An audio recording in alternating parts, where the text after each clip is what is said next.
बिस्मिल्लाहिर्रहमानिर्रहीम। अस्सलाम वालेकुम। आप यूट्यूब चैनल देख रहे हैं, मैं मोहम्मद ख़ान।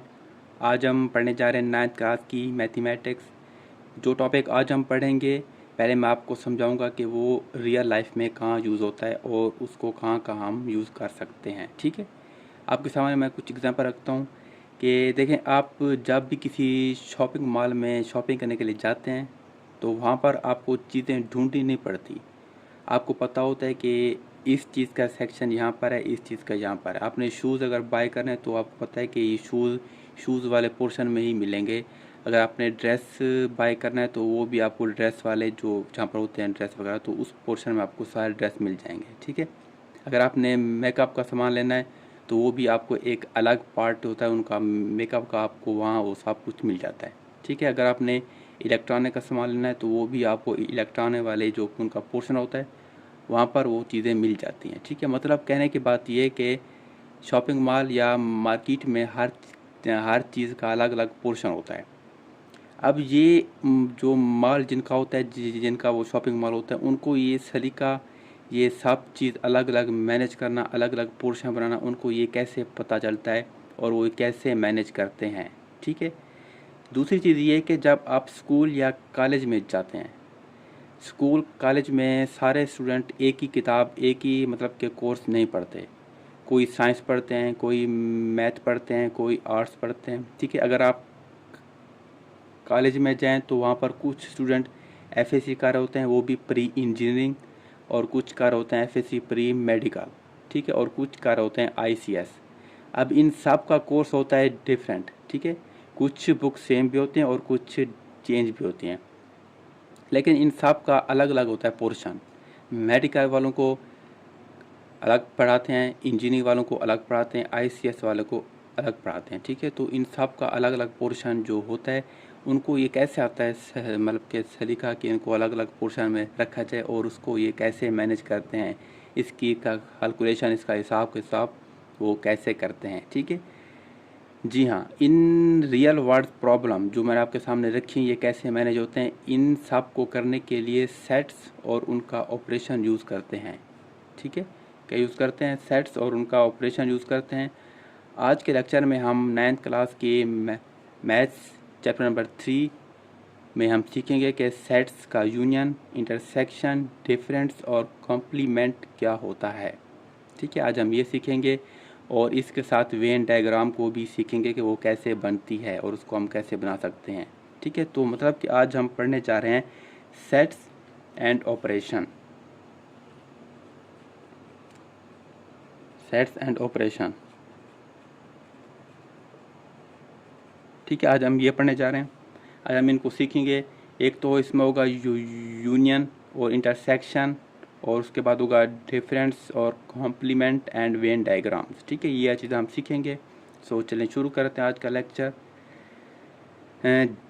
जैसे हम नंबर को एडिशन सब्ट्रैक्शन करते हैं, जैसे दो होते हैं नंबर, जैसे ये देखें 2 + 2 = 4। ठीक है, 4 - 2 = 2। ठीक है, ये दो नंबर हैं, हमने इनको ऐड भी किया और सब्ट्रैक्ट भी किया, तो इनका आंसर आ गया। वैसे ही सेम इसी तरह हम सेट को भी ऑपरेशन मतलब के ये प्लस और माइनस कर सकते हैं। उस प्लस माइनस को करने को हम कहते हैं सेट्स की ऑपरेशन। ठीक है, आज हम ये सीखेंगे कि यूनियन, इंटरसेक्शन, डिफरेंस और कॉम्प्लीमेंट और उनका वेन डायग्राम कैसे बनाया जाता है और उसको हम कैसे सॉल्व करते हैं। ठीक है, तो स्टार्ट ऐसे होता है कि पहले इसमें आता है यूनियन ऑफ टू सेट्स। ठीक है, इसमें पहले क्या आता है? Union of two sets. ठीक है, इसको हम रिप्रेजेंट करते हैं ए यूनियन बी। ठीक है, इससे हम रिप्रेजेंट करते हैं, ये जो ये ना, ये अंदर वाला साइन है यू, इससे हम शो करते हैं यूनियन। ठीक है, ये यूनियन को रिप्रेजेंट कर रहा है। ठीक है, दो सेट्स ए और बी का यूनियन, जिसे ए यू बी मतलब कि ए यूनियन बी लिखते हैं, इस तरह हम इसको लिखते हैं। अगर दो सेट हों, ये मैंने ए और बी खुद से एज्यूम की, यहाँ पर कोई भी सेट आ सकता है जो आपके क्वेश्चन में दिया गया होगा, आपने यहाँ पर वही सेट लिखना है। ये तो मैंने वैसे एज्यूम किया ताकि आपको समझ आ सके ए एंड बी। तो ये दो इसको लिखने का जो होता है मेथड वैसे होता है, ए यूनियन बी। अच्छा, इसमें होता है क्या है, अब इसमें होता है कि वो सेट है जिसमें ए या बी का हर एलिमेंट शामिल होता है। ठीक है, इसमें ऐसा होता है कि जब इसका आंसर लिखते हैं तो उसमें ए और बी इन सेट में, इन दोनों का अलग अलग सेट होगा। उन सेट में जितने भी एलिमेंट होंगे उनको हमने एक ही सेट में लिखना होगा। ठीक है, आगे एग्जांपल मैं आपको समझाऊंगा तो आपको समझ आ जाएगा। अच्छा, ये जो मैंने आपको बताया कि ए यूनिट बी, इसमें हमने हर सेट को लिखना होता है। इसको एज जो होता है मैथ के फार्मूले में हम लिखते हैं A union B is equal to set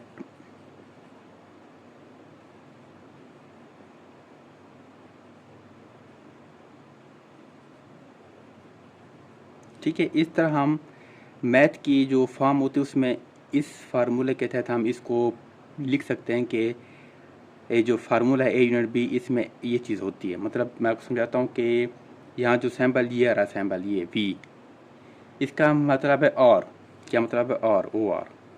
ठीक है, यानी अगर एलिमेंट ए में, मतलब कि अगर एलिमेंट ए है या मतलब कि बी है, ठीक है, दोनों केसेस में वो यूनियन का हिस्सा बनेगा। ठीक है, मतलब कि एक एलिमेंट है वो सेट ए में हो या बी में हो, जो भी एलिमेंट होगा वो उस सेट का, जो इसके आगे हम सेट लिखेंगे ना, पूरा पूरा सेट, उसमें वो इंक्लूड होगा। ठीक है, अब आपके सामने रखता हूँ एग्जांपल ताकि आपको सही समझ आ सके। ये एग्जांपल है, ये सेट ए है 1 2 3, ठीक है, और ये बी है 2 3 4 5। ठीक है, ये हमारे पास दो सेट हैं ए और बी, हमने इनका क्या निकालना है, यूनियन ऑफ सेट। अब इसको लिखेंगे ए यूनियन बी। अब देखें इसमें सारे लिखना है हमें तरतीब से, 1 2 3 4 5। ठीक है, ये देखें सारे सेट आ गया, ये तीनों 1 2 3 1 2 3 आ गया, 2 3 4 5 2 3 4 5, सब के सब जो इसमें एलिमेंट थे दोनों में हमने एक सेट में लिख दिए। ये होता है यूनियन ऑफ सेट। अच्छा, जब दोनों सेट में एक ही एलिमेंट मतलब कि बार बार आ रहा हो, एक देखिए यहाँ 2 एंड 3 यहाँ भी है, 2 एंड 3 यहाँ भी है, तो हमने इन दोनों को दो बार नहीं लिखना, हमने इन दोनों को एक बार लिखना है। ठीक है, मैंने एक बार लिखा है 2 एंड 3, इसका भी इंक्लूड हो गया, इसका भी इंक्लूड हो गया। ठीक है, अगर मैं दो बार लिखता तो वो सेट हो जाता है गलत। ठीक है, जो लिखने का इसका तरीका होता है तो इस तरह होता है कि अगर कोई भी एलिमेंट दोनों सेट में बार बार रिपीट हो रहा हो तो उसको हम एक ही बार लिखते हैं, दो बार उसको हम नहीं लिखते। ठीक है, तो ये क्या हो गया, ये हो गया यूनियन ऑफ सेट। ठीक है, अच्छा, इसका हम जब वेन डायग्राम बनाते हैं वो बनाते हैं इस तरह, पहले हम सेट ए का बनाएंगे, फिर सेट बी का बनाएंगे। ठीक है, ये जो अंदर वाला होता है ना, जहाँ दोनों सेट आपस में मिल रहे होते हैं, ये पार्ट, ये अंदर वाला, यहाँ पर होता है ओवरलैपिंग, कि जो भी वर्ड दोनों में कॉमन होता है, 2 एंड 3 कॉमन है ना, तो 2 एंड 3 यहाँ लिख देंगे।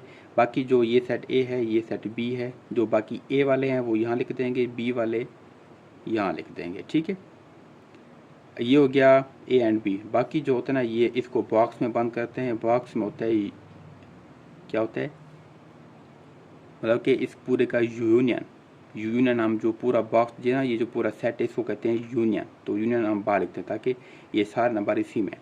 अब इसको जब वो हम ना जब हम वेन डायग्राम बनाते हैं तो वहाँ पर कोई पार्ट हम शेड करते हैं इस तरह। ठीक है, शेड करते हैं, तो शेड करने का तरीका होता है, जो होता है यूनियन में दोनों ही शेड होते हैं। ठीक है, दोनों, यहाँ तो मैं उससे कर रहा हूँ। अच्छा, मैं और मार्कर यूज़ करता हूँ ताकि आपको समझ आ सके। ठीक है, ये जो पूरा जो दो सर्कल है इन दोनों का हमने शेड करना है, दोनों को। ठीक है, दोनों को शेड करना है। इससे ये होगा कि ये जो सारे वर्ड हैं, ये सारे वर्ड इस सेट में आ गए हैं। ठीक है, यूनियन में दोनों सर्कल को ही शेड किया जाता है। ठीक है, तो ये था यूनियन ऑफ सेट, आपको समझ आ गया होगा यूनियन ऑफ सेट। ठीक है, इसका जो हम इसको लिखते हैं उसका तरीका ये है, ए यूनियन बी। ठीक है, यू से इसको शो करते हैं, और इसको अगर आपने जो मैंने आपको इसको मतलब क्या कहा है, समझाया कि इस सेट में ए के एलिमेंट भी सारे आएंगे, बी के भी सारे आएंगे। अगर इसी बात को आपने मैथ के फॉर्म में लिखना है तो उसका लिखने का तरीका ये है, ये। ठीक है, जब आप ये लिखेंगे तो सामने वाले को समझ आ जाएगी कि आपने इसमें क्या लिखा हुआ है। आपने लिखा हुआ है कि ए यूनियन बी में होता है कि ए वाले सेट भी सारे आ जाएंगे, ये देखें इसके फॉर्म इसका, ये ए वाले सेट भी आ जाएंगे और बी वाले सेट भी सारे, इसमें जो एलिमेंट हैं वो सारे इसमें हम लिखेंगे ए यूनियन बी में, ठीक है। तो ये फॉर्म है, इसका आप स्क्रीनशॉट भी ले सकते हैं, इसको कहीं पर आप लिख भी सकते हैं। तो ये अगर आप मैथ के फॉर्म में किसी को बताना चाहें तो इस फॉर्म में आप बता सकते हैं, ठीक है। तो उसकी एक एग्जांपल मैंने दी है ताकि आपको समझ आ सके। तो ये क्या था, ये था यूनियन ऑफ टू सेट्स। अब हम चलते हैं दूसरे नंबर पर, क्या आता है, इंटरसेक्शन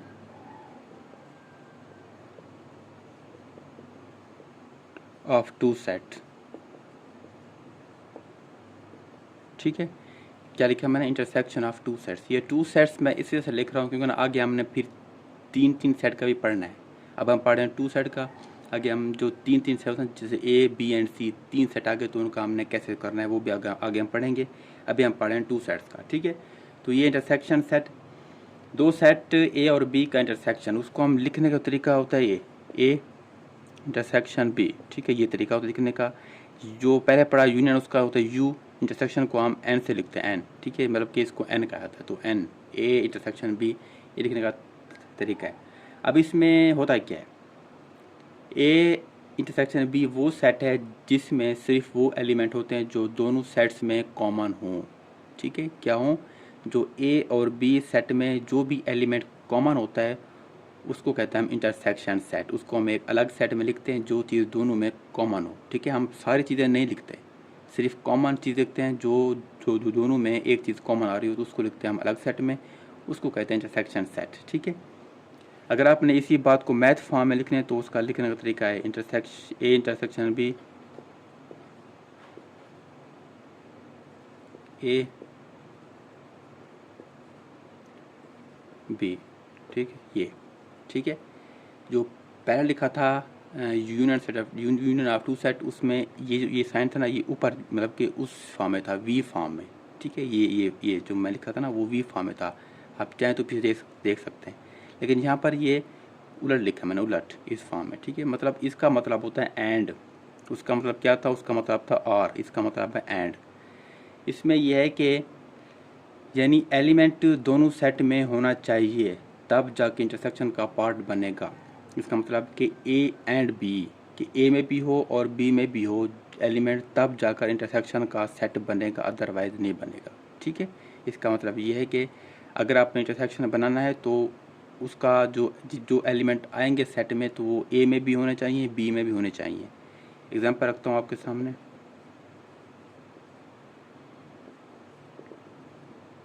ये वही है, ठीक है। अब मैं लिखता हूँ वही एग्जाम्पल जो पहले लिखी थी, 1 2 3, ये बी लिखता हूँ 2 3 4 5, ठीक है।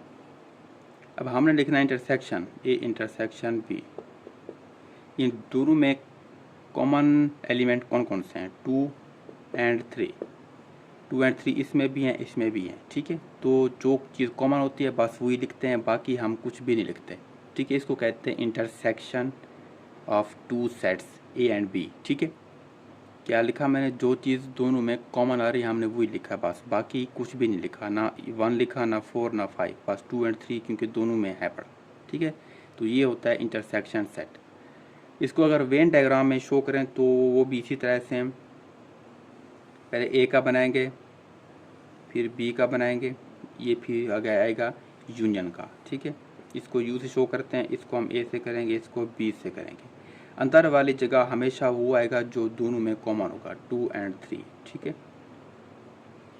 अब ए में जो बाकी बचेगा वो 1 यहाँ पर आ जाएगा, और बी में जो बाकी बचेगा 4 एंड 5 सेम आएगा नंबर जो पहले बनाया वैसे ही। लेकिन इसको शेड जो करते हैं ना, जिसको हम फिल करते हैं, उसको यहाँ करने का तरीका अलग है, ठीक है। मैं न्यू मार्कर से करता हूँ, देखें इसको हमने शेड ये वाला पार्ट करना है, अंदर वाला ये यहाँ पर 2 एंड 3 लिखा था ना, वो हमने शेड करना है, क्योंकि ना हमने शेड करना होता है आंसर वाले पार्ट को, ठीक है। आंसर में क्या 2 एंड 3 आ रहा है, इंटरसेक्शन ऑफ टू सेट क्या 2 एंड 3, तो 2 एंड 3 यहाँ लिखे हुए, तो हमने बस इसी पार्ट को शेड करना है, बाकी कुछ भी जैसे खड़ा है वैसे वैसे खड़ा रहेगा, हमने कहीं पर कुछ भी शेड नहीं करना, ठीक है। तो हमने क्या करना है, ओवरलैपिंग, इस पार्ट को कहते हैं ओवरलैपिंग, तो इसको हमने शेड करना है, ठीक है। तो ये था इंटरसेक्शन।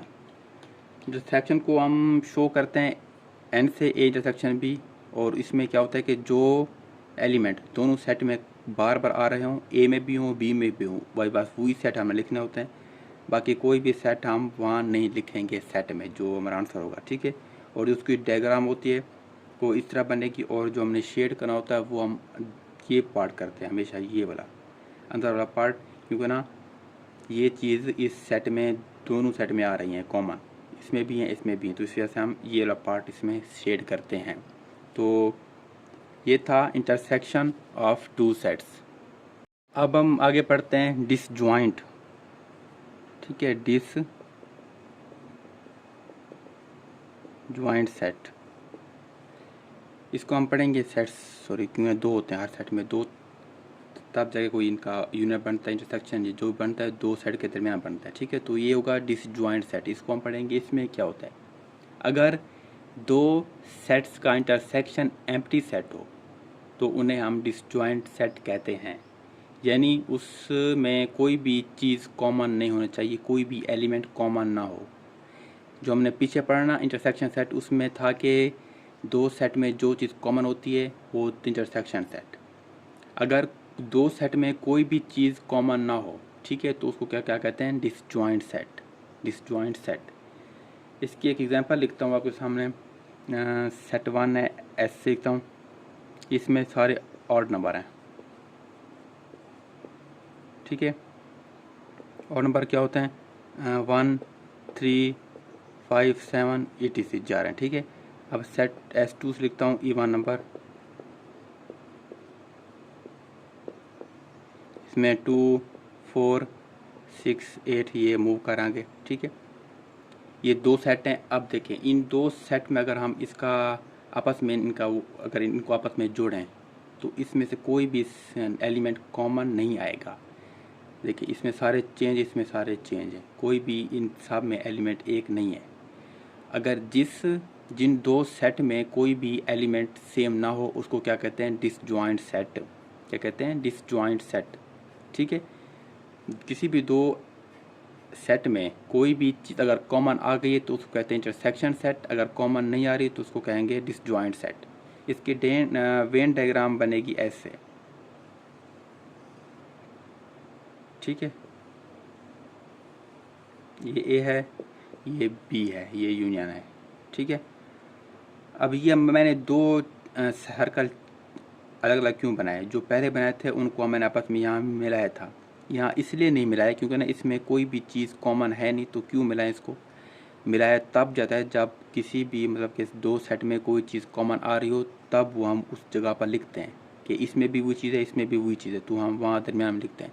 अब इनमें कोई भी चीज़ कॉमन नहीं है तो इनको आपस में अटैच करने का कोई फ़ायदा नहीं है, ठीक है। तो ये सेट ए है, यहाँ पर सेट ए के जो एलिमेंट है वो लिख देंगे, सॉरी 1 3 5 एंड 7 आगे मूव कर रहे हैं, और यहाँ पर है 2 4 6 8 ये मूव कर रहा है, ठीक है। तो ये क्या हो गया, डिसजॉइंट सेट। यहाँ पर दो सेट्स में कोई भी चीज़ कॉमन नहीं होगी, इसका जो इंटरसेक्शन सेट होगा वो खाली रहेगा। अगर हम ऐसे लिखें 1, हमने इस दो का इंटरसेक्शन सेट लेना तो ये खाली आएगा, इसमें कोई भी चीज़ कॉमन नहीं है, या ऐसे लिख सकते हैं, ठीक है। या ये लिखेंगे या ये लिखेंगे, इनमें से कोई भी इसका आ सकता है, क्योंकि ना इसमें कोई चीज़ कॉमन नहीं, अगर होती तो हम लिखते, अदरवाइज़ ऐसे लिखना पड़ता है, ये लिखें या ये लिखें, ठीक है। ये क्या था, ये था डिसजॉइंट सेट। अब आगे हम देखते हैं ओवरलैपिंग सेट।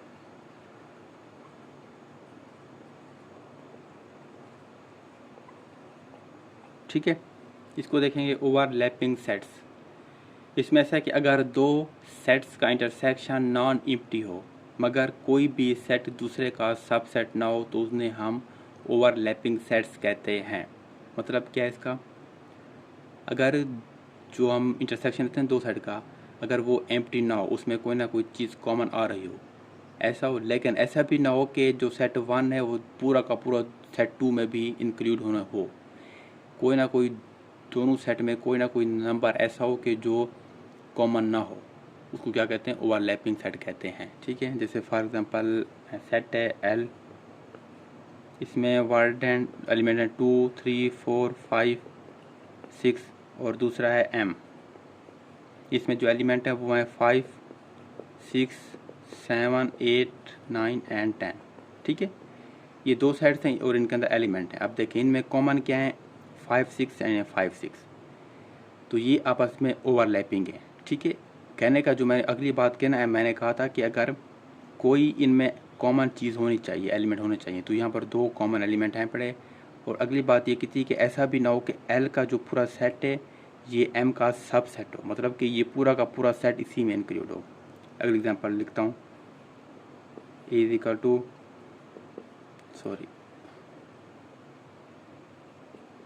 5, 6, 7। ठीक है, और बी इज इक्वल टू 4, 5, 6, 7, 8, 9। ठीक है, ये देखें अब यहाँ पर ये 3 के 3 यहाँ पर कॉमन है, यहाँ पर भी 5, 6, 7 है, यहाँ पर भी 5, 6, 7 है, लेकिन जो सेट ए है ये पूरा का पूरा सेट बी में इंक्लूड है, मतलब कि ये इसका हब सेट है। इसको हम ओवरलैपिंग नहीं कह सकते क्योंकि ना ये पूरा का पूरा सेट इसमें आ गया है।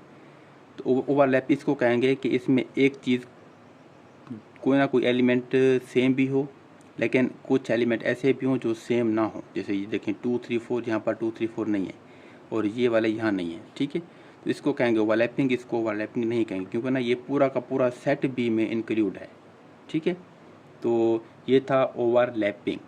आई थिंक आपको समझ आ गई होगी कि दो सेट में कोई एलिमेंट कॉमन हो और कुछ एलिमेंट ऐसे हों जो कॉमन ना हो, तब कहेंगे ओवरलैपिंग। अगर सेट ए के सारे एलिमेंट सेट बी में हों तो उसको ओवरलैपिंग हम नहीं कह सकते। सो ये था ओवरलैपिंग। अब हम पढ़ेंगे डिफरेंस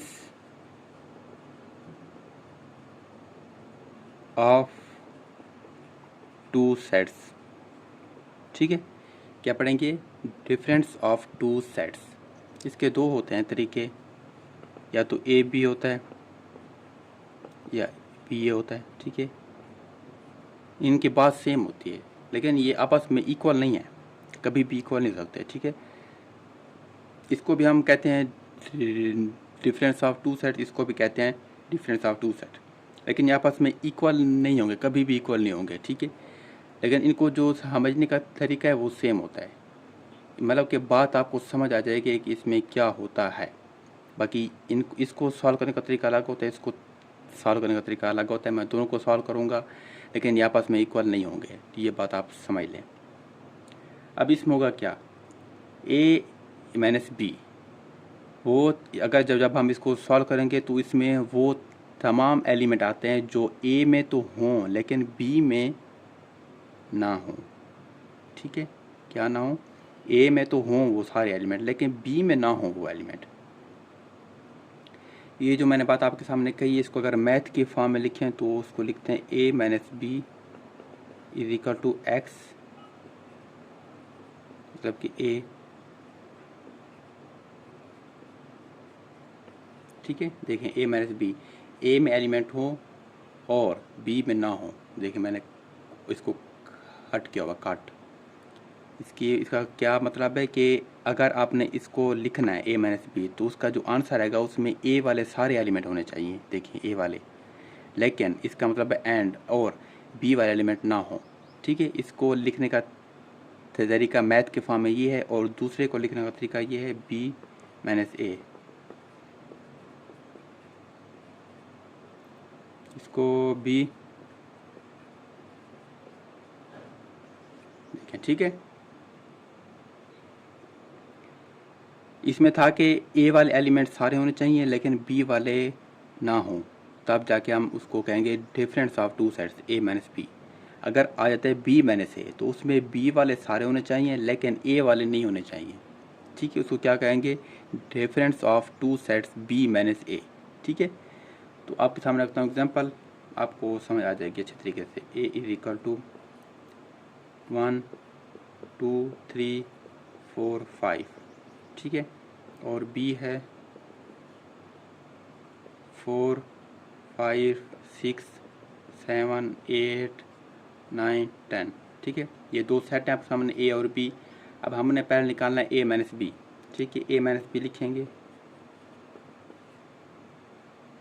अब देखें बी वाले एलिमेंट इसमें नहीं आने चाहिए, ठीक है, चाहे वो ए में भी हों।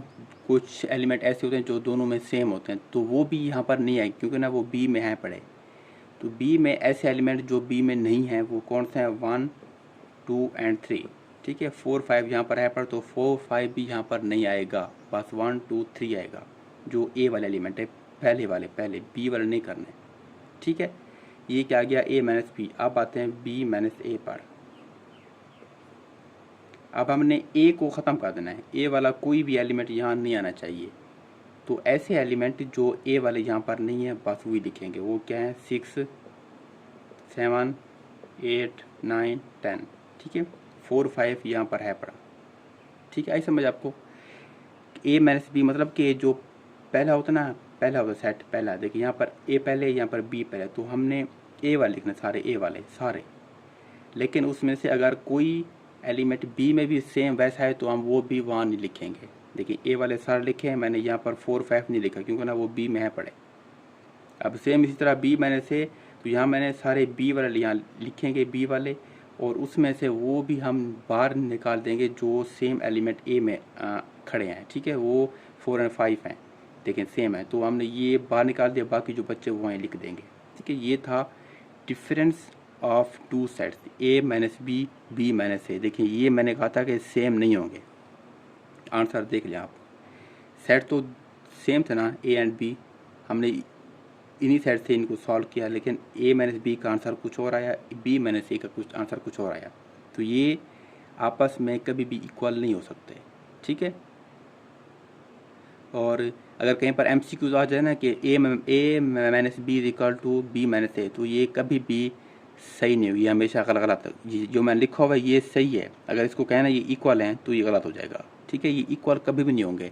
अगर कहीं पर MCQ आ जाए, कोई पूछ ले आपसे कुछ, ठीक है ना, तो आप कहेंगे कि नहीं ये इक्वल नहीं होते, ए माइनस बी और बी माइनस ए। तो ये था डिफरेंस ऑफ टू सेट्स। अब हम स्टार्ट करते हैं कॉम्प्लीमेंट ऑफ आ सेट, ठीक है। अब हम ये पढ़ेंगे कि कॉम्प्लीमेंट ऑफ सेट क्या होता है। इसको हम दो तरह से रिप्रेजेंट करते हैं, या तो जिस सेट का हम ले रहे होते हैं उसके ऊपर ये डैश लगाते हैं, या जिसका हम सेट का ले रहे होते हैं उसके ऊपर सी लगाते हैं। ये दो तरीके हैं जिससे हम कॉम्प्लीमेंट ऑफ सेट को रिप्रेजेंट करते हैं, ठीक है।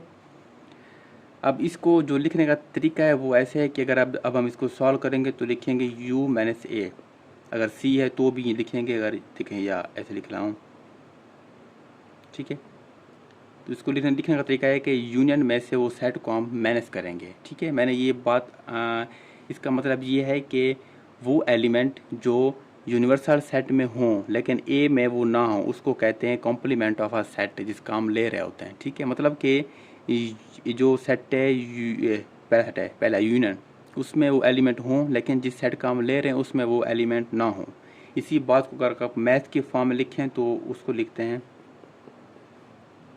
ए कॉम्प्लीमेंट इज इक्वल टू, जो सेट है वो लिख देंगे यूनियन इसमें हो और जिस काम ले रहे हैं उसमें वो ना हो, ठीक है।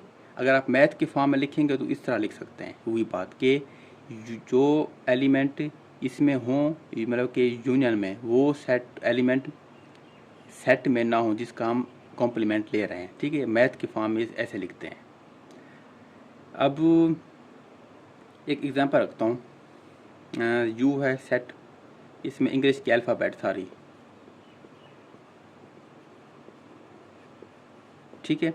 उसके बाद आता है सी, इसमें आता है कॉन्सोनेंट, ठीक है। और उसके बाद आता है डब्ल्यू, इसमें आता है वोवल। ये तीन सेट हैं, तीन। हमने सी का निकालना है, सी एंड इसका, सी का और इसका निकालना है कॉम्प्लीमेंट।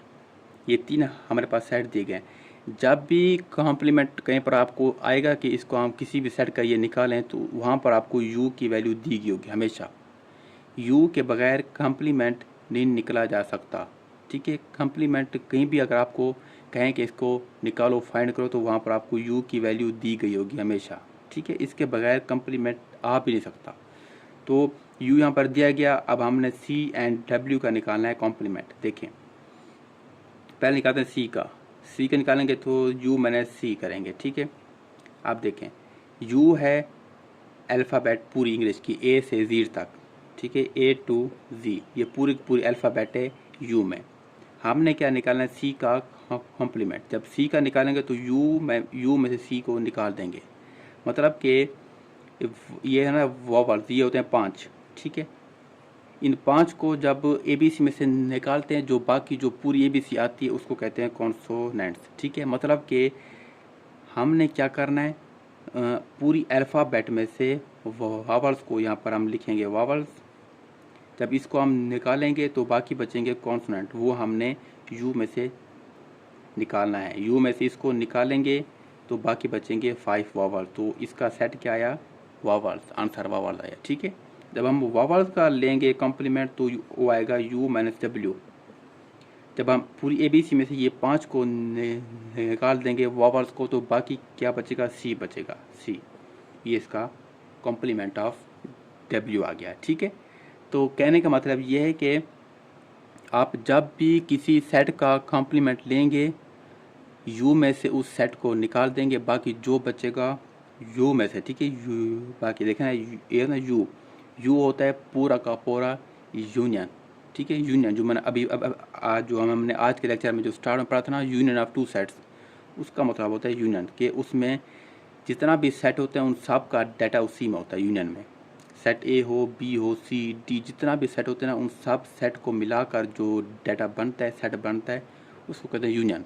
इस यूनियन का मतलब है कि इन दोनों सेट का जो एलिमेंट है वो सारे इसी के अंदर हैं, ठीक है ना। वॉवल्स भी इसके अंदर हैं, कॉन्सोनेंट भी इसके अंदर है। तो ये होता है कॉम्प्लीमेंट ऑफ अ सेट। अब आगे हम इसको देखते हैं वेन डायग्राम के, हम इसकी वेन डायग्राम कैसे बनाएंगे, ठीक है। मैं यहाँ बना देता हूँ आपको वेन डायग्राम कैसे होती है इसकी। ये 2 सेट मैंने आपके हमने लिखे हैं। अब अगर हम इसकी बनाए वेन डायग्राम, ठीक है, पहले बनाएंगे यूनियन। यूनियन में सारा होता है यू, ठीक है। अब हम अगर सी की बनाए ना वेन डायग्राम, ठीक है, तो यहाँ पर एक बनेगा सर्कल एक, ठीक है। अगर हम ले रहे हैं कि इसमें क्या आंसर है, डब्ल्यू आएगा तो सी बाहर आ जाएगा, ठीक है। जिसका हम कॉम्प्लीमेंट ले रहे हैं वो आ जाएगा बाहर, जो आंसर है वो आ जाएगा अंदर, ठीक है। एक सर्कल बनाकर, क्योंकि ना यू में से इसको निकालें तो बाकी बचता है ये। सिंपल है इसका डायग्राम, इसमें कोई इशू वाली बात नहीं। अगर आपने इसको बोल्ड भी करना हो, अगर शेड करना हो तो आप ये वाला यू वाला पूरा पूरा कर देंगे, ठीक है। ये वाला नहीं करना आपने, यू वाला करना है, ठीक है, ये वाला नहीं करना। तो ये था कॉम्प्लीमेंट ऑफ अ सेट, जो कि बहुत इंपॉर्टेंट है और अक्सर ये क्वेश्चन में आता है और बच्चों को समझ नहीं आता, ठीक है। हम आते हैं जो कि बहुत इंपॉर्टेंट और बहुत ज़्यादा इंपॉर्टेंट है, जो कि अक्सर बच्चों को समझ नहीं आती इसकी, वो टॉपिक है वेन डायग्राम। वेन डायग्राम, ठीक है। हम सीखेंगे कि ये कैसे होता है और इसको कैसे बनाया जाता है, ये बहुत इंपॉर्टेंट है। अक्सर बच्चों को, अक्सर लोगों को इसकी समझ नहीं आती कि हमने कैसे डायग्राम बनानी है। कहीं पर 2 सर्कल हैं, कहीं पर 1 सर्कल है, कहीं पर 3 सर्कल हैं, कहीं पर कुछ हो रहा है, कहीं पर कुछ हो रहा है, तो वो समझ नहीं आती, दिमाग घूम जाता है और किसको शेड करना है किसको नहीं करना, ठीक है। अच्छा, पहले इसका करते हैं कि Venn diagram English logician Johan Venn, ठीक है, मैं लिखता हूँ नेम जोहान जोहान वेन था। इसने 1834 1883 ये इसकी पैदाइश और डेथ है, ठीक है। ये उसकी मतलब कि जो उसकी लाइफ थी उसकी डेट है। ने बनाया था, इसी बंदे ने इसको इंट्रोड्यूस कराया था, बनाया था। और ये सेट के कॉन्सेप्ट को समझने का बहुत आसान तरीका है। एक सेट को समझने का, उसको एक शेप की फॉर्म में, एक शेप में, मतलब कि एक सेट है आपके पास, उसको आपने एक शेप की शक्ल में कन्वर्ट करना, उसको कहते हैं वेन डायग्राम, ठीक है। ऐसे होता ना, आपके सामने एक सेट लिखा हो, आपने उस सेट को एक मतलब कि एक डायग्राम की शक्ल में बनाना है तो उसको कहते हैं वेन डायग्राम, ठीक है।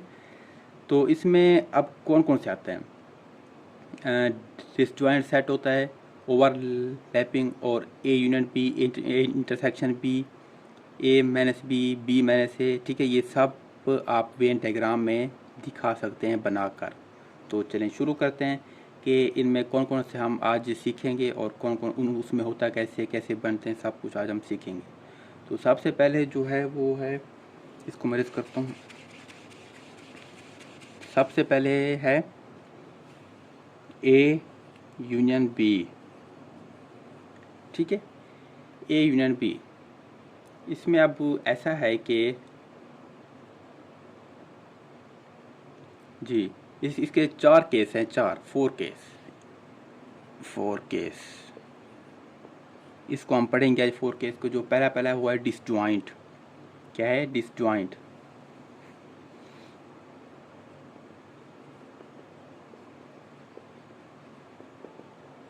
Disjoint set.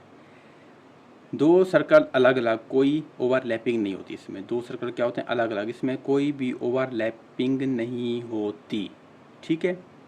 और इसमें है कि जो पूरा ए होता है, क्योंकि ना इसमें मैंने अभी आपको पढ़ाया कि डिसजॉइंट में कोई भी इंटरसेक्शन, मतलब कि कोई भी एलिमेंट दोनों सेट में कॉमन नहीं होता। जब कॉमन नहीं होता तो दोनों सेट्स को हम अलग अलग बनाते हैं। मैंने वहाँ पर बनाए भी था आपके सामने, ठीक है। तो क्या होता है, दोनों सेट में अलग अलग होते हैं। अब यह है कि यूनियन निकालने के लिए एलिमेंट्स, मतलब कि इसका एक फार्मूला है। अगर दो एलिमेंट है ना, तो उसको अगर आपने निकालना है तो उसका एक फार्मूला है डिसजॉइंट का, n A union B is equal to n A plus n B, ठीक है। कोई चीज़ सब्ट्रैक्ट नहीं करनी, क्योंकि डबल काउंट होने वाला कुछ है ही नहीं, ठीक है। ये मैंने आपको समझाया डिसजॉइंट का, क्योंकि ना इस दोनों एलिमेंट में कोई भी चीज़ डबल होती नहीं है। यहाँ पर कुछ और एलिमेंट होते हैं, यहाँ पर कुछ और एलिमेंट होते हैं। इन दोनों को जब जमा करेंगे तो बनेगा ए यूनियन बी, दोनों का बनेगा यूनियन, ठीक है। उसको कहते हैं यूनियन सेट, ठीक है। ये था डिसजॉइंट में। उसका जो होता है वो होता है वेन डायग्राम, वो अलग अलग होती है, ए के अलग बी के अलग, यूनियन होता है ऊपर, ठीक है। सिंपल होता है, इसमें कोई मुश्किल वाली बात नहीं है। इसमें ए वाले एलिमेंट आएंगे, जिसमें बी वाले एलिमेंट आएंगे, यहाँ पर यूनियन, ठीक है। अगर कोई एक्स्ट्रा बच्चे यूनियन में तो वो यहाँ लिख दीजिएगा, कहीं पर लिख दीजिएगा, ठीक है। ये हो गया डिसजॉइंट। आगे आता है ओवरलैपिंग। इसको परहेज करते हैं। आगे आता है ओवरलैपिंग ए बी में, ठीक है।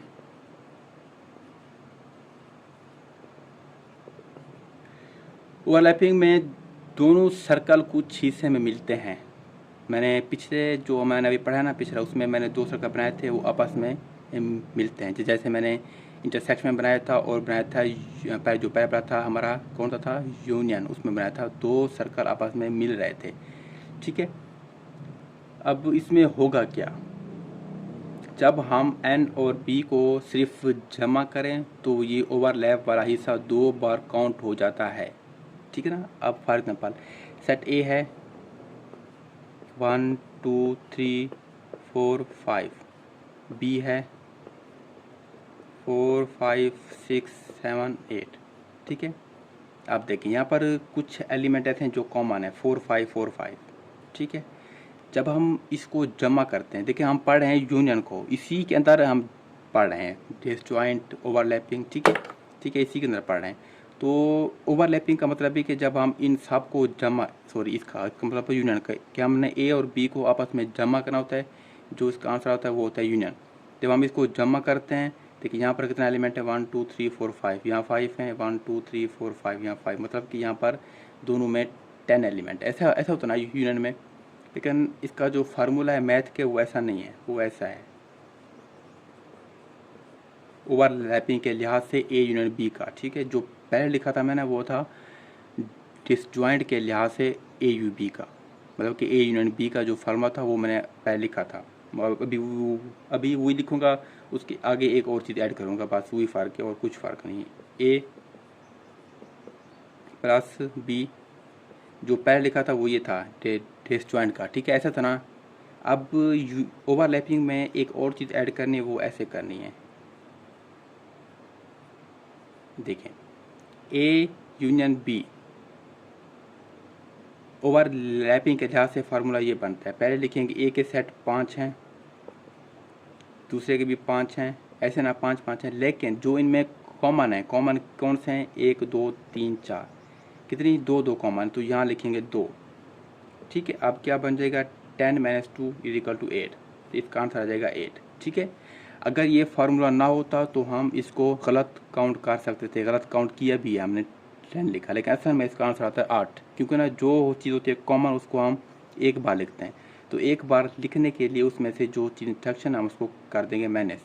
ठीक है। तो जो आंसर बचेगा वो हो जाएगा ए यूनियन बी। तो ये था ओवरलैपिंग का। इसका जो होता है वेन डायग्राम वो मैं आपको बना देता हूँ यहाँ पर।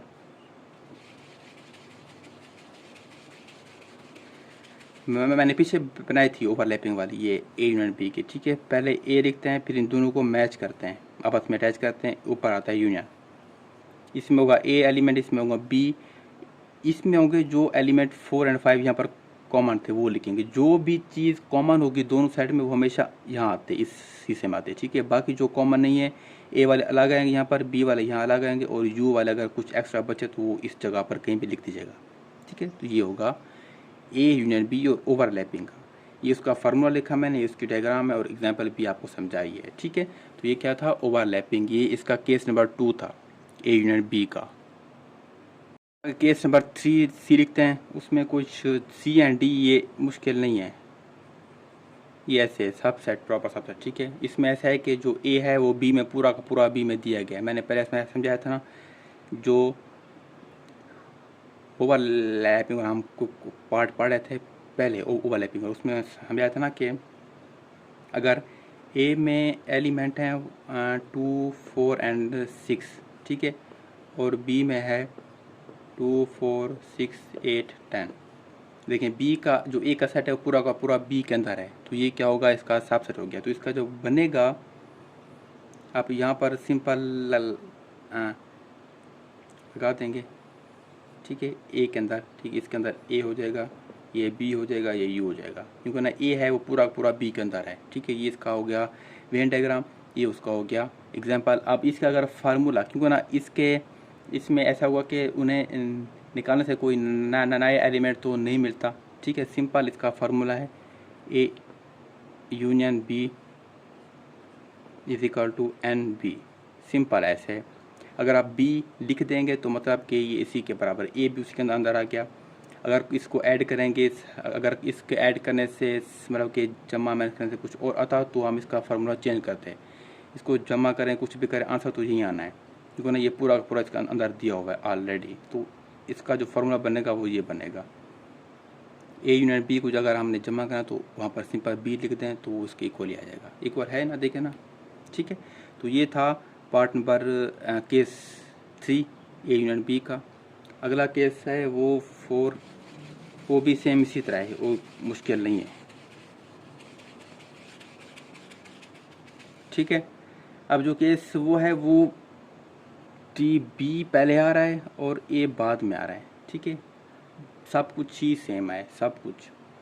अब जो बी है ये ए में दिया गया होगा, सिंपल है। यहाँ पर ए को लिखते हैं बड़ा, 2, 4, 6, 8, 10, और बी को लिखते हैं छोटा, 2, 4, 6।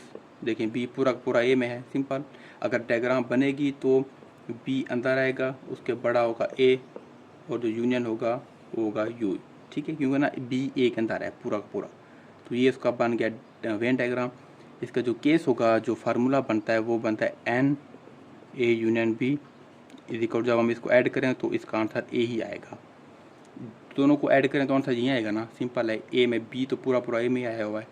तो ये इसका फार्मूला। ये थे 4 केस ए यूनियन बी के विद डायग्राम, वेन डायग्राम। ठीक है। ये क्या था, ए यूनियन बी। अब हम पढ़ते हैं ए इंटरसेक्शन बी। इसके केस हैं 4। ठीक है। इसको हम पढ़ते हैं, 4 केस हैं, जैसे ए यूनियन बी के थे इसके भी 4 केस हैं। ठीक है। अब हम पढ़ेंगे इसको, इंटरसेक्शन बी को। तो इसमें पहला था डिसजॉइंट, जैसे वहाँ था, यहाँ पर भी डिसजॉइंट का ही है। ठीक है।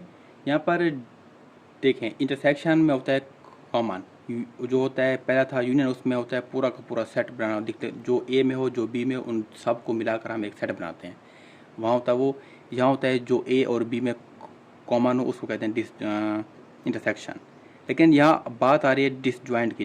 डिसजॉइंट वो होता है कि जो सेट इम्प्टी हो, ना कोई ए में ना कोई बी में कोई भी एलिमेंट कॉमन ना हो, उसको कहते हैं डिसजॉइंट। जब डिसजॉइंट की बात आ रही है तो मतलब कि इसका answer A intersection B is equal to empty, ये एम्प्टी आएगा। इस पर कोई इसको सॉल्व कर नहीं सकते क्योंकि ना दोनों सेट में कुछ भी कॉमन एलिमेंट है ही नहीं। जब कॉमन एलिमेंट नहीं तो आंसर आ जाएगा एम्प्टी। ये डिसजॉइंट था। दूसरे पर आता है ओवरलैपिंग। ठीक है, ओवरलैपिंग में ये है कि सिर्फ वो लाइन शेप, ठीक है ना, इसमें होता है कि यहाँ पर भी मतलब कि यहाँ पर इसका आंसर एम्प्टी नहीं आता क्योंकि ना सेट ए और सेट बी में कुछ कॉमन होता है। जब ओवरलैपिंग आती है मतलब कि सेट ए और सेट बी में कुछ कॉमन होता है। ए है 2 4 6 8 और बी है 8 10 12 14। 8 देखें दोनों में 8 कॉमन है तो ये ओवरलैपिंग होगा। ओवरलैपिंग का यहाँ मैंने फिर बताया ये पार्ट है, ये वाला पार्ट इसको कहते हैं ओवरलैपिंग। जो भी कॉमन हो वो हमेशा यही आता है, यहाँ पर 8 आ जाएगा। बाकी जो ए के एलिमेंट यहाँ आ जाएंगे, बी के यहाँ आ जाएंगे, ठीक है। और ऊपर आप यू लिख सकते हैं या जो भी लिखें, हाँ यू आता है हमेशा, ठीक है। तो ये था ओवरलैपिंग, ठीक है। ओवरलैपिंग में ये A intersection B A not is equal to empty, ये एम्प्टी हो ही नहीं सकता। डिसजॉइंट में ये एम्प्टी होगा और ओवरलैपिंग में ये एम्प्टी नहीं होगा। ये इसमें फ़र्क है डिसजॉइंट और ओवरलैपिंग में, ठीक है। अब ये थे दो केस, किसके थे दो केस? ये थे ए इंटरसेक्शन बी के। अब आगे दो केस हैं अगले, वो जो ए यूनियन बी के थे, सेम इसी तरह इस केस सेम है, नेम उनके अंदर चीज़ें थोड़ी चेंज हैं। इसका जो सी है वो है ए सब सेट बी, ठीक है।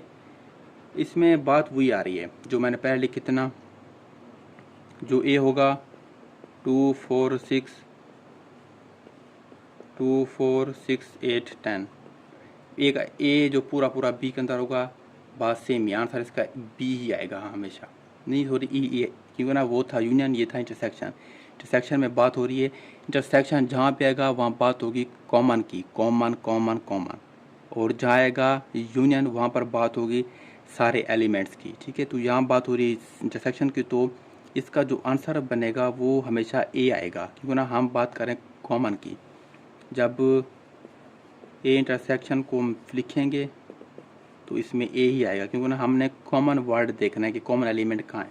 तो कॉमन इसमें भी यही तीन है, इसमें भी यही तीन, तो सेम बात है ना, दोनों में सेम है तो सेट ए ही आएगा ना, ठीक है। तो ये ए आएगा। इसका जब भी बनेगा तो अंदर आएगा ए, बाहर आ जाएगा बी, ठीक है। बाकी यहाँ पर जो यू आएगा वो आ जाएगा, ठीक है। क्योंकि ना इस पर और इसको शेड करना तो शेड इसका ये होगा, ए वाला पार्ट होगा, ठीक है। ए वाला पार्ट होगा, ठीक है। क्या होगा? ए वाला पार्ट। ये था ए सब सेट ऑफ बी। जो जिसका पार्ट नंबर केस नंबर 4 है वो इसी तरह है। जो बी आएगा वो आ जाएगा पहले और ए आ जाएगा बाद में, ठीक है। तो उस मतलब के मैं यहीं लिख देता हूँ, समझा देता हूँ आपको। बी में यहीं आ जाएंगे और ए में आ जाएंगे फिर 8 और 10, ठीक है। मतलब कि अब बी का पूरा पूरा सेट ए में आ गया तो यहाँ पर आपका बी आंसर आ जाएगा, ठीक है। और यहाँ पर जो बाहर वाला है वो ए आ जाएगा, बी इसके अंदर अंदर आ जाएगा, फिर जो शेड होगा वो भी बी पार्ट होगा, ठीक है। ये 4 केस हैं। ये थे इंटरसेक्शन के 4 केस जो कि बहुत इंपॉर्टेंट है और ये आपको समझना ज़रूरी है, ठीक हो गया। हमने अभी तक क्या पढ़ा? हमने तो इंटरसेक्शन के भी और यूनियन के भी 4 केस पढ़ लिए हैं। अब हम पढ़ने के पहले हम पढ़े थे 2 सेट्स, अब हम पढ़ेंगे 3 सेट्स ऑपरेशन कि इनके क्या होते हैं। पहले 2 सेट पढ़े थे ना, अब 3 पढ़ेंगे। इसमें ऑपरेशन है या 3 सेट हों तो उन पर हम यूनियन और इंटरसेक्शन के काफ़ी बहुत सारे ऑपरेशन हम वहाँ पर अप्लाई कर सकते हैं। तो मैं आपको हम लिखता हूँ कौन कौन से ऑपरेशन है। A union B union C, और उसके बाद है A union B union C, A intersection B intersection C, A intersection B और इंटरसेक्शन सी, ठीक है। उसके बाद है A union B intersection C. उसके बाद है बड़ा है ये ए इंटरसेक्शन सी यूनियन, मतलब फिर बी इंटरसेक्शन सी, ठीक है। उसके बाद अगला है A union B intersection C, ठीक है। उसके बाद है ए इंटरसेक्शन बी और यूनियन सी। लास्ट में है A union C intersection B union C. ये ऑपरेशन है जो 3 सेट पर इम्प्लीमेंट हो सकते हैं। यहाँ पर कॉम्बिनेशन है, अगर आप देखने को मिले तो इनका भी कॉम्बिनेशन आता है, ठीक है, और इनका भी कॉम्बिनेशन है ए यूनियन बी, ठीक है। इसके साथ कॉम्बिनेशन, इसका कॉम्बिनेशन है, इसका और इसका कॉम्बिनेशन है, ठीक है, और इसी तरह इसका और इसका कॉम्बिनेशन है, ठीक है। तो ये अक्सर सब इसमें आपस में कॉम्बिनेशन है। और एक इम्पॉर्टेंट बात समझ लें कि यहाँ पर ब्रैकेट को देखना बहुत ज़रूरी है। जब भी किसी सवाल में ब्रैकेट आ जाए किसी भी फॉर्म में, ये सेट है ना, ये ऑपरेशन है, किसी भी ऑपरेशन में ब्रैकेट आ जाए तो पहले ब्रैकेट को हम सॉल्व करते हैं, बाद हम बाकी इसका जो पार्ट होगा वो हम सॉल्व करते हैं। पहले सॉल्व करते हैं ब्रैकेट, ठीक है। ब्रैकेट को हमेशा पहले सॉल्व किया जाता है। तो यहाँ पर ब्रैकेट देखना बहुत ज़रूरी है। कहीं पर ब्रैकेट के अंदर इंटरसेक्शन है, कहीं पर ब्रैकेट के अंदर यूनियन है। देखें, यहाँ इंटरसेक्शन है, यहाँ इंटरसेक्शन है, यहाँ यूनियन है, फिर देखें यहाँ यूनियन है, यहाँ इंटरसेक्शन है, फिर यहाँ इंटरसेक्शन है, यहाँ यूनियन है। तो ये डिफरेंट ऑपरेशन है।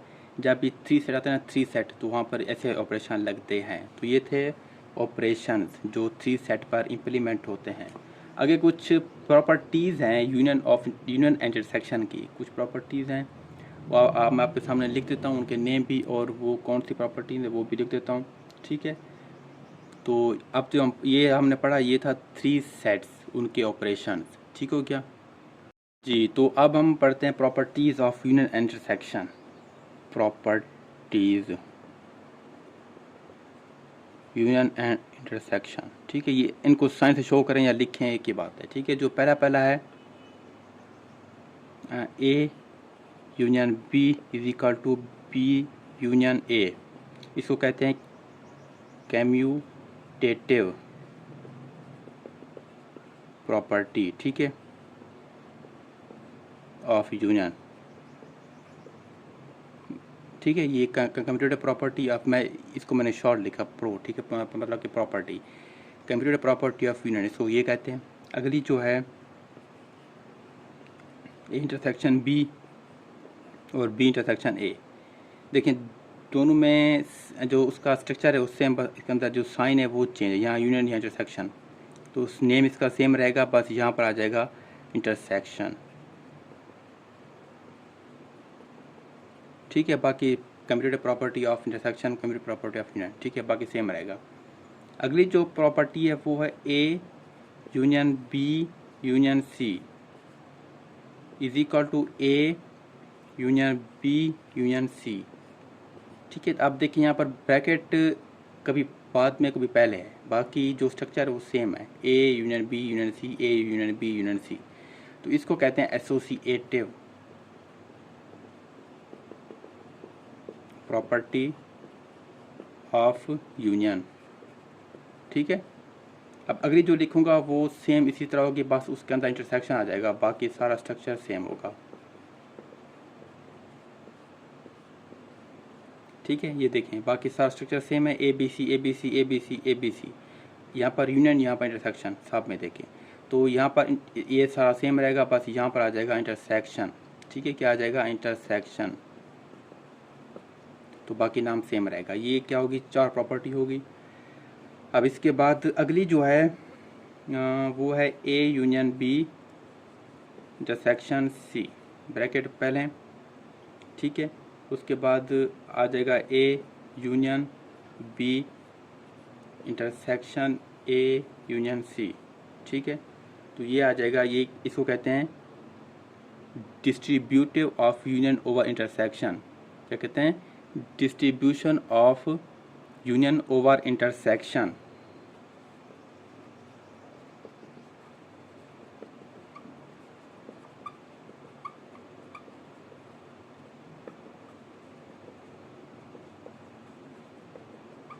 ठीक है, distribution of union over intersection, इसको कहते हैं ये वाले, ये इसका नेम प्रॉपर्टी का। जो अगली जो लिखूंगा वो होगा distributivity of intersection over union.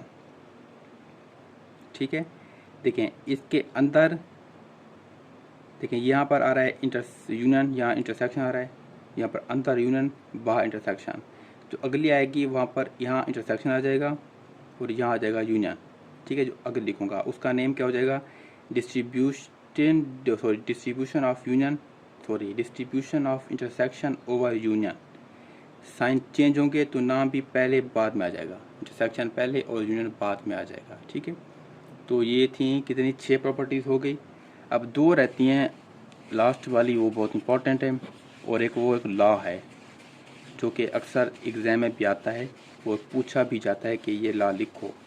आपको उस लॉ का फार्मूला आना होना चाहिए ज़रूरी। उसका नेम है, पहले लिखता हूँ, डी मॉर्गन्स लॉ। ठीक है, ये फार्मूला बहुत इंपॉर्टेंट है, ये अक्सर क्वेश्चन सवाल वो पेपर में आता है, पूछते हैं ये बोर्ड में। ठीक है, इसका फार्मूला है ए यूनियन बी होल का कॉम्प्लीमेंट इज इक्वल टू ए का कॉम्प्लीमेंट यूनियन बी का कॉम्प्लीमेंट। दूसरा इसका पार्ट है ए इंटरसेक्शन बी होल का कॉम्प्लीमेंट ए का कॉम्प्लीमेंट यहाँ पर आता है इंटरसेक्शन, यहाँ पर आता है यूनियन बी का कॉम्प्लीमेंट। ये 2 फार्मूलाज हैं, पहले इसको फिर इसको। ठीक है, ये होगा जो पहला है ये है यूनियन का ओवर इंटरसेक्शन, ये है इंटरसेक्शन का। ठीक है, ये 2 फार्मूलाज हैं डी मॉर्गन लॉज के, ये किसका है, यूनियन का, इंटरसेक्शन का। तो बोर्ड में अक्सर ये सवाल आता है, ये बहुत इंपॉर्टेंट है, इसका फार्मूला आपको आना चाहिए हर हाल में। ठीक है, अगर ये आपको आ गया तो आप इसको सॉल्व कर लेंगे। और एक्सरसाइज जो आगे हम पढ़ेंगे 3.2, उसमें भी इसका एक क्वेश्चन दिया हुआ है डी मॉर्गन लॉ का। जब हम पढ़ेंगे उसको हम सॉल्व करेंगे स्टेप बाय स्टेप, कैसे उसको हम सॉल्व करते हैं। ठीक हो गया, ये क्या थी, ये थी प्रॉपर्टीज़ जो कि समझना बहुत ज़रूरी है। अब लास्ट में 2 चीज़ें हैं जिसका नेम है इंक्लूजन एंड एक्सक्लूजन प्रिंसिपल्स। ठीक है, इनके 2 फार्मूलाज हैं जो कि बहुत इंपॉर्टेंट हैं और बहुत ज़्यादा इंपॉर्टेंट है। ठीक है, वो समझ लें। अगर 2 सेट के लिहाज से इनका फार्मूला है। ठीक है, 2 सेट हों तो उनका फार्मूला बनता है n union B is equal to n A plus n B. ये जो ना, जो ए और बी ये ब्रैकेट में रहेंगे, minus n A intersection B. ठीक है, ये है इंक्लूजन एंड एक्सक्लूजन प्रिंसिपल का 2 सेट के लिहाज से फार्मूला। ठीक है, अगर आ जाए 3 सेट, ठीक है, उसका फार्मूला क्या बनेगा, A union B union C. ठीक है, अब इसको लिखेंगे ए, पहले ए लिखेंगे n A plus n B, उसके बाद plus n C minus A intersection B minus n intersection C, उसके बाद माइनस एन ए, यहाँ पर बी आएगा, ए नहीं, बी इंटरसेक्शन सी, और उसके बाद प्लस आखिर में n A intersection B intersection C. ठीक है, ये इसका फार्मूला यहाँ से स्टार्ट हो रहा है, यहाँ पे एंड हो रहा है। अगर आ जाए 3 सेट, उसका ये फार्मूला आ जाएगा। ये है उसके लिहाज से यूनियन के, और अगर आपने लिखना है इंटरसेक्शन का तो उसके लिहाज से भी ये बन सकता है। ठीक है, जब आप किताब में देखेंगे तो वहाँ पर दोनों फार्मूला आपको दिए गए हैं, इंटरसेक्शन का भी और यूनियन का भी। ठीक है, वैसे होते ही फार्मूला अक्सर ये लगता है, 2 साइड के लिए ये लगता है और 3 के लिए ये लगता है। ये 2 फार्मूला आपके सामने मैंने रख दिए। ये बहुत इंपॉर्टेंट फार्मूला हैं, बहुत ज़्यादा इंपॉर्टेंट है, इनको आपने याद करना होगा। ठीक है, और ये है कि रियल लाइफ प्रॉब्लम, जैसे सर्वे होता है कहीं पर, वहाँ पर भी ऐसे फार्मूला यूज़ करते हैं। अगर कहीं पर क्लासिफिकेशन होती है वहाँ पर भी ये फार्मूला यूज़ होते हैं। अगर जहीं पर कहीं बहुत बड़ा होता है, मतलब कि बहुत बड़ा होता है डाटा, किसी कंपनी का, किसी मतलब कि किसी कंट्री का, कहीं का भी अगर बहुत बड़ा डाटा है और आपने अलग अलग सेक्शन में उनको सेट करना है तो ये फार्मूले वहाँ पर लगते हैं। ठीक है, मैथ का एक एक फार्मूला, मैथ की एक एक चीज़, मैथ का एक एक पार्ट रियल लाइफ में यूज़ होता है। इसीलिए कहते हैं कि math is the mother of science. Math her field में यूज़ होती है। आप कोई भी टेस्ट दें, किसी भी फील्ड में जाएँ, चाहे आप बायो पढ़ें, केमिस्ट्री पढ़ें, फिज़िक्स पढ़ें, किसी भी, हालाँकि आप इंग्लिश उर्दू पढ़ें ना, अगर आपने बीएस उर्दू करनी है, बीएस इंग्लिश, कुछ भी आप किसी फील्ड में भी जाएँ, आपको वहाँ पर मैथ पढ़नी पड़ेगी। मैथ हर फील्ड में कंपल्सरी होती है, हर टेस्ट में। आप कोई भी टेस्ट दें, सीसीएस का दें, बीपीसीएस का, ठीक है, कोई भी पाकिस्तान के जो भी टेस्ट हैं आप कहीं भी दें, आपको उस टेस्ट में मैथ को देखना पड़ेगा, ठीक है। तो मैथ रियल लाइफ में विदाउट मैथ के कोई भी काम होता नहीं है। तो मैथ, अगर आप मैथ को अच्छे तरीके से समझे ना, तो ये आपको रियल लाइफ में इसका यूज़ हर जगह मिलता है, कोई ना कोई चीज़ इसकी यूज़ होती ही है हर रियल लाइफ में, ठीक है। बस ये है कि मैथ को थोड़ा समझना पड़ता है कि ये रियल लाइफ में यूज़ होती कहाँ पर है, वो कैसे यूज़ होती है। बाकी मैथ रियल लाइफ में हर जगह यूज़ होती है, ठीक है। कोई काम भी ऐसा नहीं कि जहाँ पर मैथ यूज़ ना हो रही हो। आखिरी बात करके बात ख़त्म करते हैं आज का लेक्चर। वो बात ये है कि आज तक हमने कितनी भी एक्सरसाइज पढ़ी हैं, चैप्टर नंबर 1 से चैप्टर नंबर 3 तक, उसी हर एक्सरसाइज की वीडियो के नीचे उस एक्सरसाइज के नोट्स के लिंक दिए गए हैं। आप उस लिंक पर जाकर उस एक्सरसाइज के नोट डाउनलोड कर सकते हैं फ्री में, कोई वहाँ पर पेड सिस्टम नहीं है। All to all notes free वहाँ पर अपलोड किए गए हैं। आप वहाँ पर जाकर अपनी उस एक्सरसाइज के नोट डाउनलोड कर सकते हैं और अगर चाहें तो ऑनलाइन भी पढ़ सकते हैं। अगर आपको कोई क्वेश्चन समझ ना आए, कोई कन्फ्यूजन हो, तो आपको मेरा हर वीडियो के नीचे मेरा व्हाट्सएप नंबर दिया गया होगा, आप वहाँ से मेरे साथ रब्ता करके आप मेरे से क्वेश्चन पूछ सकते हैं। अगर आपको कोई मुश्किल है, कोई कन्फ्यूजन है, तो वो भी आप दूर कर सकते हैं। अब तक के लिए इतना ही। अपना अपने इस चैनल का ख्याल रखिएगा। अल्लाह हाफिज़।